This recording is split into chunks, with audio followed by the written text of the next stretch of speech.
Ce journal vous est offert par DACO SARL, société d'expertise comptable et de fiscalité.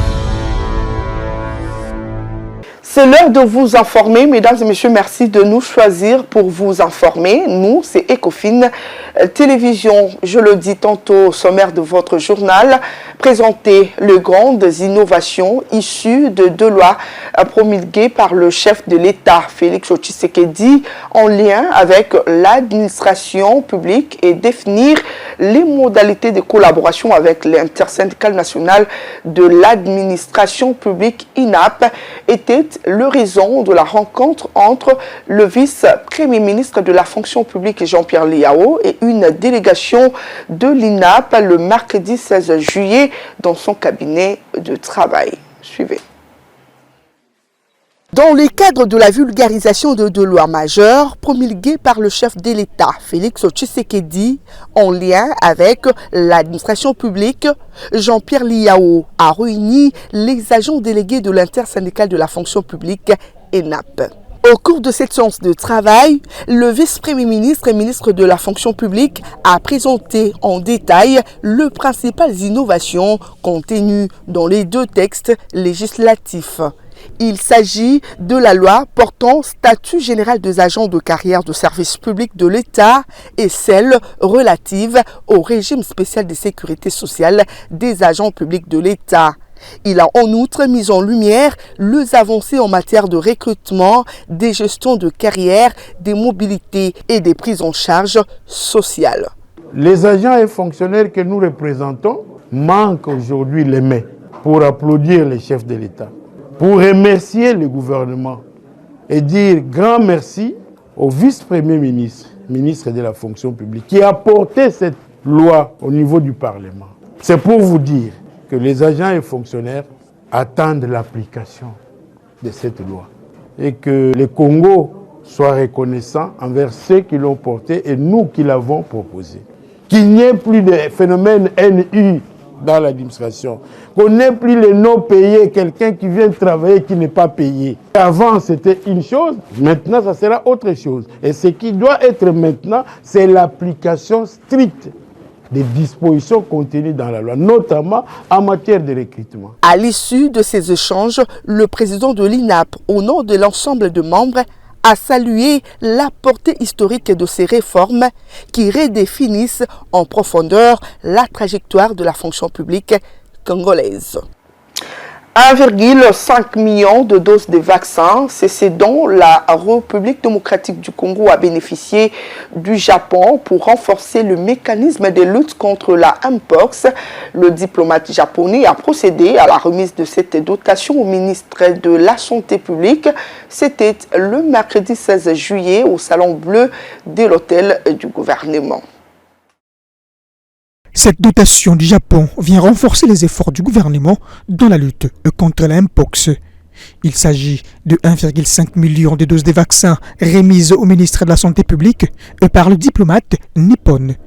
Un geste fort pour le docteur Samuel Roger Kamba, preuve du dynamisme de partenariat bilatéral. Ce don a été offert par le gouvernement du Japon à la République démocratique du Congo et ce geste s'inscrit dans la continuité d'un partenariat structurant, le Japon étant aujourd'hui l'un des principaux partenaires techniques et financiers de notre pays, en particulier dans le domaine de la santé publique.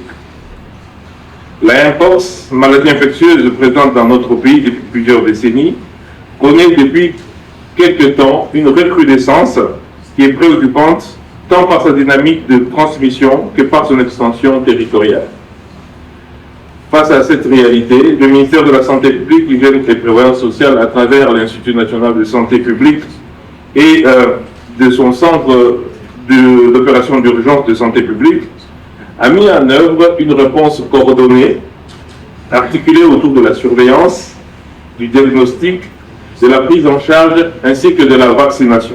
Bien avant l'allocution du numéro 1 du secteur de la santé publique, l'ambassadeur du Japon, Hidetoshi Ogawa, avait souligné l'importance de cette donation. La prise de ce jour marque un tournant décisif dans la lutte contre cette maladie qui a suscité une vigilance accrue à travers le monde, bien que confiné actuellement dans certaines régions. Le Mpox a démontré sa capacité à franchir des frontières, touchant des populations souvent déjà vulnérables, permettant de détruire nos systèmes de santé. À noter que cette cérémonie illustre l'engagement partagé des deux nations à renforcer la résilience du système de santé congolais. Puisque nous parlons santé, restons-y cette fois-ci pour parler des agents et cadres de ces secteurs qui poursuivent la grève amorcée lundi dernier. Ce jeudi 17 juillet, ils ont appelé les autres collègues à maintenir la grève sous format service minimum.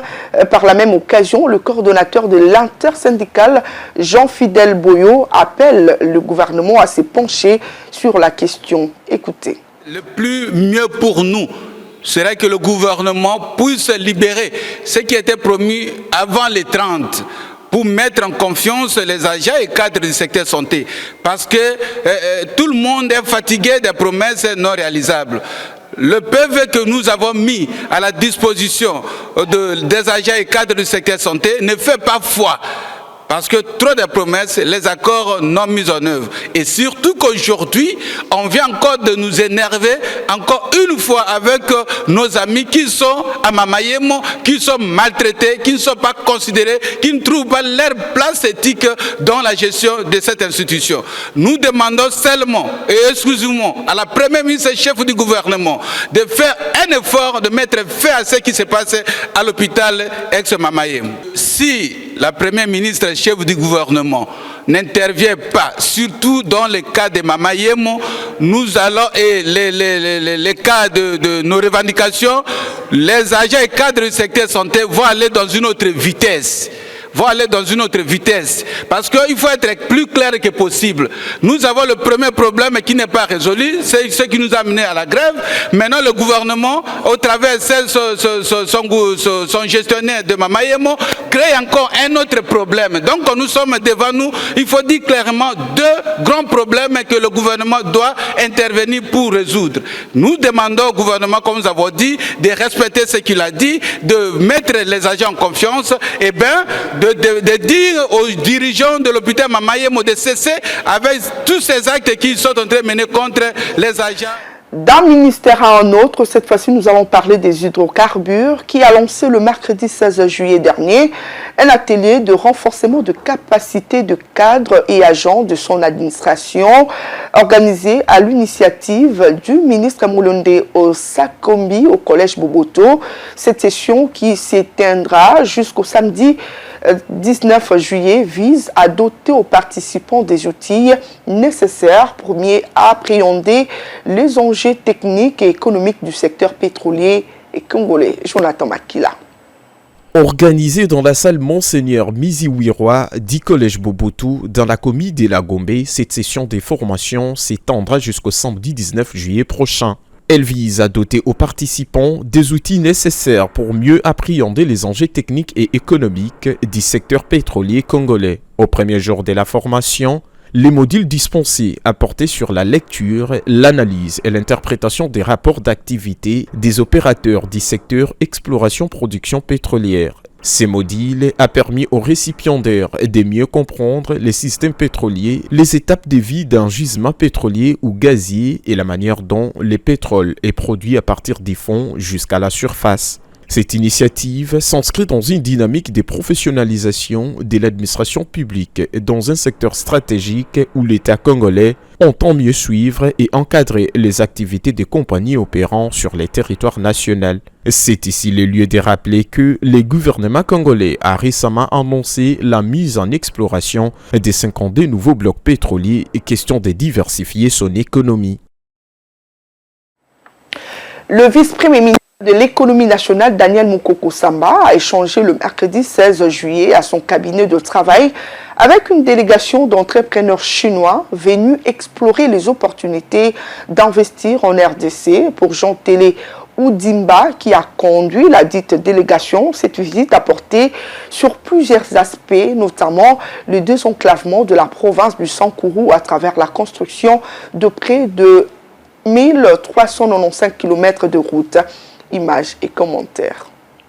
Conduits par les responsables de la fondation Lumumba-Ville, ces entrepreneurs chinois ont fait part au vice-premier ministre de l'économie nationale des projets visant le développement de la province du Sankourou en général et principalement de Lumumba-Ville. Le Sankourou doit redevenir le grenier du pays et non un trou noir, c'est-à-dire une véritable zone de développement économique.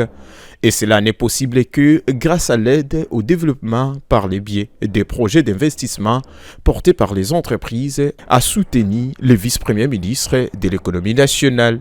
Et pour M. Jean-Télé Oudimba, qui a conduit la délégation, les projets de ces investisseurs chinois pour Lumumba-Ville portaient sur 3 axes, à savoir le désenclavement de la province du Sankourou en construisant près de 1395 km de routes, la réhabilitation des ports pour garantir la communication fluviale et la réhabilitation de certains ponts dont la plupart ont été construits depuis l'époque coloniale. Madame Yang Yang, entrepreneure chinoise faisant partie de la délégation, a affirmé pour sa part que la RDC regorge d'opportunités et cela attire l'attention des investisseurs. Et de rassurer, nous venons avec des projets concrets dans l'agriculture, le photovoltaïque et l'immobilier.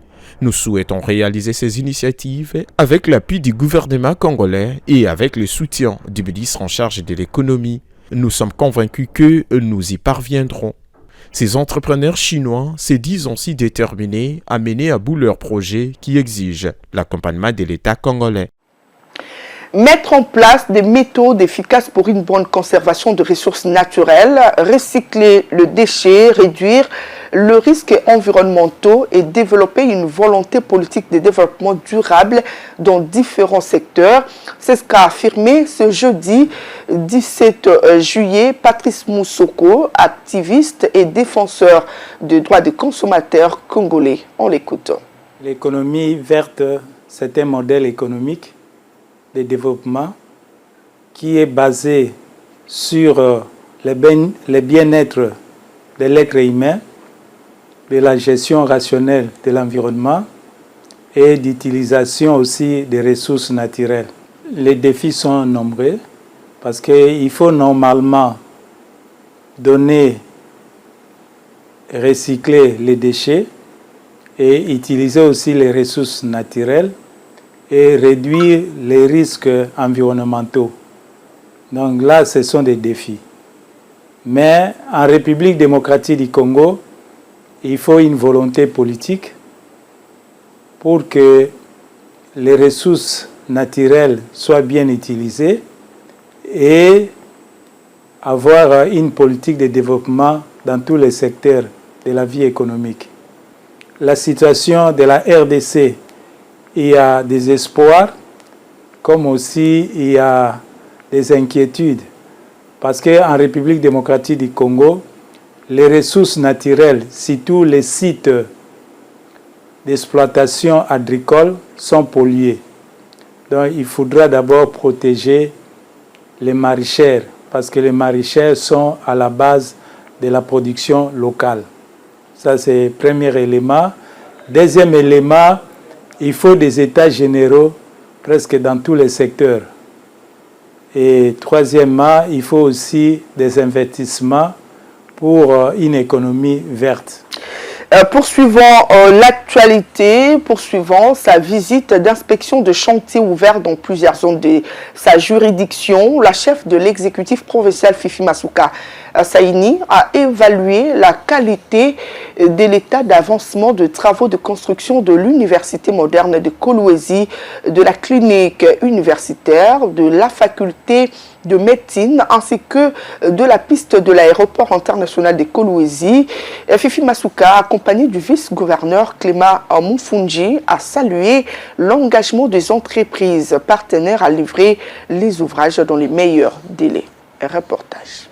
Situé dans les territoires de Muchacha au village Massambo à plus ou moins 30 km de la ville de Kolwezi, les travaux de construction des logements sociaux évoluent normalement et sont à leur dernière étape.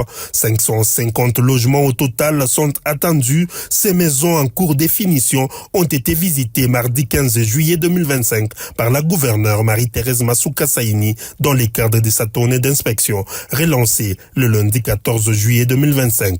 Sur place, elle a été accueillie par les ouvriers et paysans en liesse simplement pour manifester leur gratitude à leur gouverneur des cœurs qui fait preuve d'une ingéniosité hors pair dans la transformation du Lualaba au rythme mis en marche par le président Tshisekedi.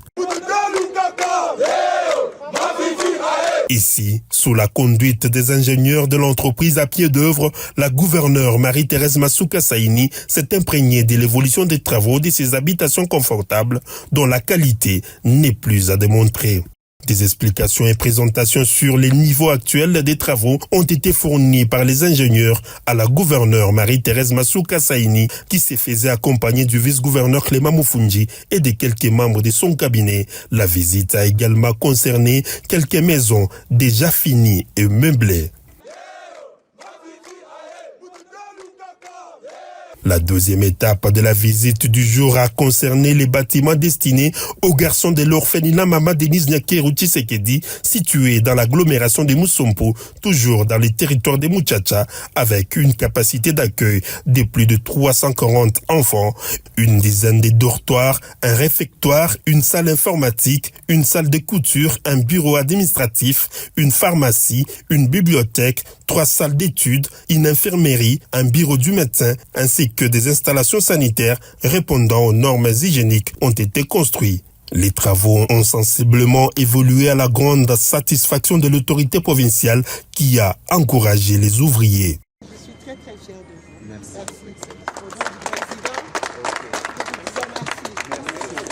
En construction pour garantir la scolarité des orphelins, le complexe scolaire Denise Nyakeru Tshisekedi n'a pas échappé à l'inspection de la gestionnaire des références fidèle à la vision Tshisekedi pour la RDC.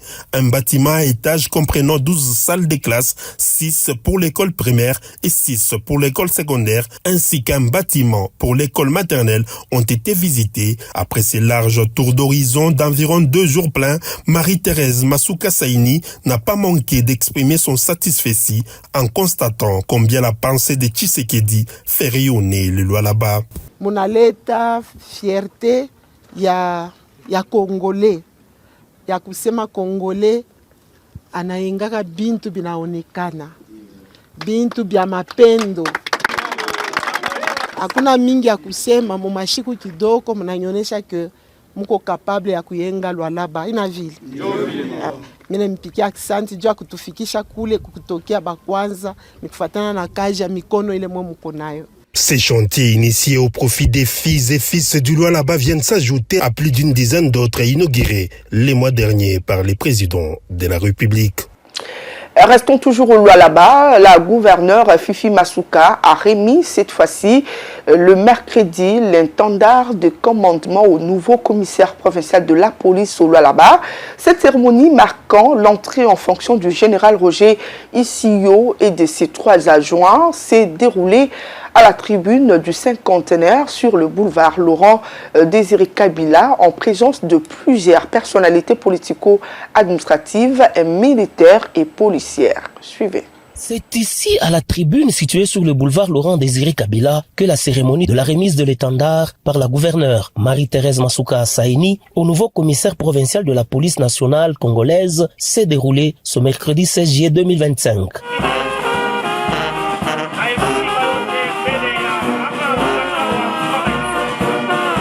Cérémonie marquant la prise de fonction officielle du nouveau patron de la police dans le Lualaba, le commissaire divisionnaire Roger Isio, qui a également connu la présence de plusieurs autorités politico-administratives et militaires, dont le vice-gouverneur Clément Mufunji, les députés provinciaux, les membres du gouvernement provincial, les membres du cabinet, le commandant de la 22e région militaire, ainsi que les autorités politico-administratives, militaires et policières.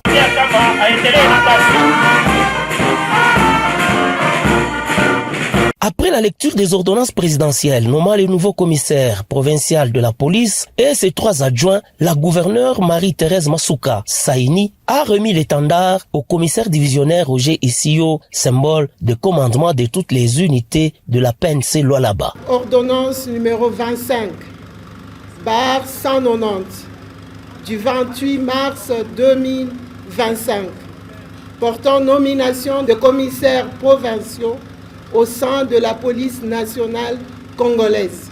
Il a plu à son Excellence, Monsieur le Président de la République, chef de l'État, commandant suprême des forces armées congolaises et de la police nationale congolaise, de vous nommer au poste de commissaire provincial de la police nationale au Lualaba.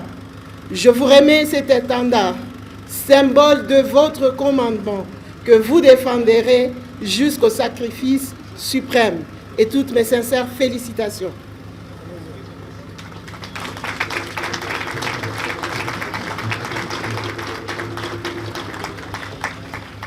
Cette cérémonie s'est clôturée par un défilé de différentes unités de la police nationale devant la tribune des officiels, sous les applaudissements de la population venue assister à ce moment symbolique, mais également de la présentation du nouveau charroi automobile doté par le gouvernement provincial dans les soucis majeurs de rendre la police professionnelle dans la sécurisation des personnes et de leurs biens.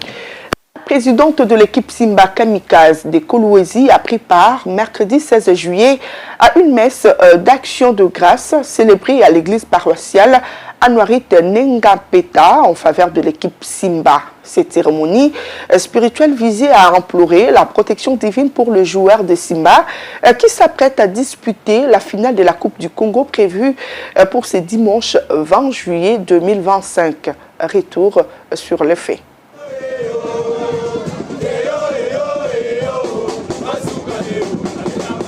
Déterminé à remporter la 59e Coupe du Président pour la toute première fois de son histoire, le staff dirigeant de l'association sportive Simba du Kolwezi a organisé une messe d'action de grâce dite en la paroisse bienheureuse Anwarit Nengapeta. Messe à laquelle la présidente du club Fifi Masuka Saini et quelques sportifs ont rehaussé de leur présence pour implorer la grâce divine et consacrer cette finale qui l'opposera le dimanche 20 juillet au football club MK.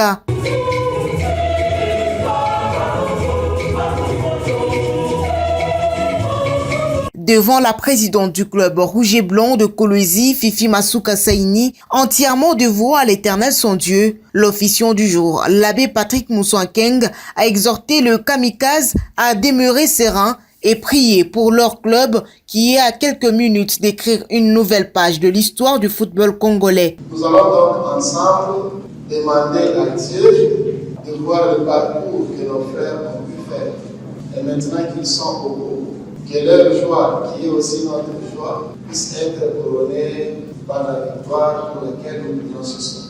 Toutes les étapes de la messe franchies, la présidente de l'AS Simba de Kolwezi a pris la parole pour dire merci à Dieu du parcours exceptionnel de son équipe durant cette saison sportive, tout en espérant une victoire le dimanche 20 juillet. C'est par la grâce seulement que Dieu a permis à l'équipe de Simba d'arriver là où ils sont.